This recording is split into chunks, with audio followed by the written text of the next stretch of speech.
What's up everybody, SuperWorks fan here, and today I'm going to show you how to change your own oil in the 2015 Mustang EcoBoost. Now this video is sponsored by Pennzoil, so huge thanks to them, but this is a video I wanted to do anyway for you guys. Many of you were requesting that I do an oil change video, so I wanted to make sure I did it for you. And so I'm just going to show you the steps and the processes of how to change your own oil. Now this is something I've never done before. I've never changed my own oil, believe it or not. I worked at car dealerships for much of my life, and so they've always changed my oil for me. But it's easy for me to recommend Pennzoil because I actually, back whenever I would buy my own oil and have the mechanics change it for me, I always chose Pennzoil Platinum Synthetic anyway, just because I tried a few other oils and they didn't seem to make the car run as well as the Pennzoil did, and I always just liked the additives, and I just like the product, so I always use Pennzoil. So that's what I recommend, of course, and that's what I'll be filling up the Mustang with today. So anyway, I'm going to show you all the steps involved in changing your own oil. Now this is specific for the 2015 Mustang EcoBoost. Other 2015 Mustangs or other cars in general will have very similar steps, just things will be located in slightly different places,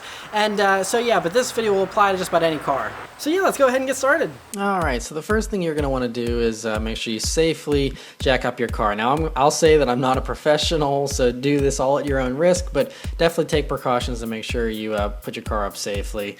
So I have these Rhino ramps, and just you drive slowly up onto the ramps and make sure the car's secured, put it in gear, have the e-brake on, all that stuff, and so pop the hood here, and you'll see your dipstick is right there, and then the oil fill cap's right there. Very easy on the EcoBoost. Everything's laid out really easily. So you'll want to take the oil cap off because that helps the oil drain better, and then put some cardboard underneath the car. This way, whenever you accidentally spill oil, which inevitably happens most of the time, you won't have to worry about it getting on the driveway, and it also prevents your back from getting scraped up. And you want to buy an oil catch pan here that has a little mesh there so the drain plug doesn't fall into the thing of oil. And you'll also need a 15mm socket for the EcoBoost for the drain plug, and you can use a wrench as well, which is what I ended up using. But as you can see, everything's laid out really easily there with the oil filter and then the drain plug right there at the bottom of the oil pan. And so there's my little wrench, and I use the box side there so it gets a better grip. And I had a real struggle because I had the dealership perform oil changes previously, and they must have really put this stuff on tight because I was here for a while trying to bust that bolt free. You can actually turn the car on and warm it up a little bit, then let it cool off, and make sure everything's safely cooled off a little bit, but that'll help loosen it, some people say.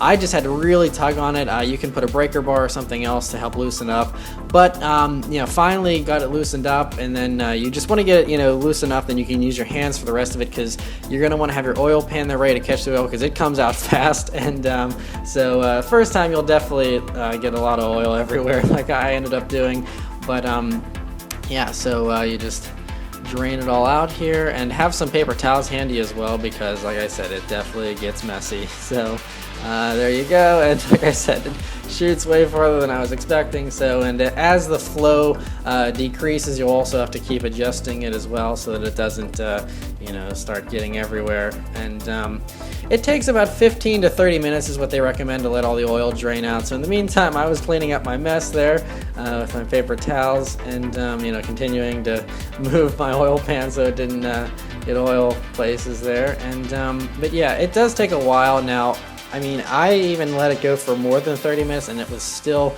dripping a little bit. In the meantime, you can check your oil drain plug there, make sure that the threads are okay, they're not stripped or anything, because you want to make sure that that's all good, so you don't have any leaks. You're also going to want to clean it off, and you're going to want to clean the whole area very well so that whenever you check for leaks later after everything's done, you'll be able to see very clearly whether or not there is a leak. And it's also good just to keep everything clean so you don't have any oil get on any hot parts and start burning off, and then having you wonder why you're smelling oil. Alright, so here's a close-up, and it slowly just kept dripping, and it was doing this for a while. So I cleaned it off as best as possible after about 45 minutes of it slowly dripping out there, and then I just threaded it back in. And now you don't want to over tighten this because it can definitely screw up your oil pan, so just snug it up pretty good, and make sure you clean everything up well. And then we can move on to the oil filter, which like I said, everything's nice and easily laid out, but the oil filter was on so snug too. I don't know if they either used tools or had superhuman strength, but I had to end up buying one of those tools there for my socket wrench to loosen it up there, and then You're going to want to have your oil catch pan ready again as well, because this likes to drip if you have an oil filter like the Mustang where it's upside down.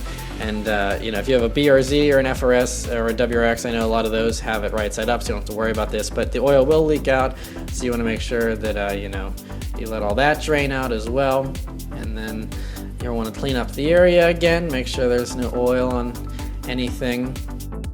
And then you're going to want to use some of that old oil to lubricate that rubber gasket there on your new oil filter. And so you put the new one on there and it screws right on. Now it's recommended that you only put these on hand tight. You don't want to over tighten this, because that can also mess up the washer there, the gasket, and provide an inadequate seal. So you just want to hand tighten it. Since I had the tool, I did snug it up a little bit, but I did not go overboard.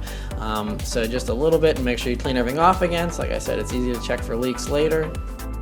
So like I said, Pennzoil Platinum Synthetics, what I use here, this is 5W30, that's what this car takes. Definitely check your trim of the Mustang or your year or whatever car that you have to make sure that you're putting the right viscosity, because that's very important. So yeah, 5W30, and so this car takes 5.7 quarts.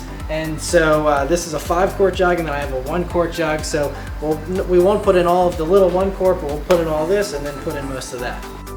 So make sure to check the back of your owner's manual. All the specifications as far as how much oil is required for your car will be in there. Every car is different. Also make sure you have a funnel handy so that you don't get any oil on the engine. You definitely don't want to spill any, so be very careful when you're filling it up and whatnot. And you definitely don't want to overfill it. And they have a handy little thing here so you can see how much you've poured in. Put in almost half, put in some more here.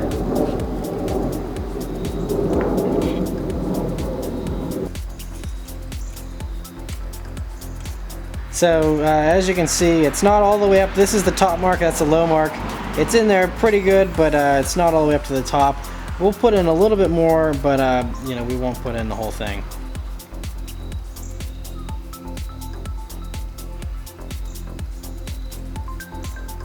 So it looks a little more full now, so I think we're good there. We'll just run with that. So we'll just turn the car on and check for leaks. Alright, so make sure you put the oil filler cap back on as well. Make sure it's obviously on nice and snug. Checking for leaks here underneath the car before I start it up. Make sure everything's good. Alright, so haven't started the car up yet, but wanted to check for leaks under there first just to make sure everything's tight, everything's good. So we'll turn the car on and hopefully it doesn't go kaboom.